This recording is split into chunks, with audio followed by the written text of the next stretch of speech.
উল্টা পাল্টা ক্যাপশন দিয়ে ছাড়েন। দরকার হলে আপনার ডিসি মাসুদ স্যারের সাথে কথা বলেন। সব কিছু যায় না ক্যাপশন দিবেন, উল্টা পাল্টা করে ক্যাপশন দিলে আর যে মিডিয়া দিবে ওইটা তো খালি ওই যে ওদের মধ্যে আজকে বুয়াবা করবো।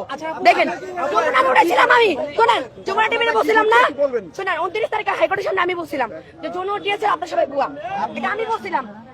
ওরে বলছে কি ও কি যা যা করছে, তারপর ওরে বলছে যমুনা টিভি জাস্টিস্ট, সেরকম যদি না হইতে চান উল্টা পাল্টা ক্যাপশন দিতে ছাড়বেন না, যেটা ট্রু সেটাই ছড়াবেন।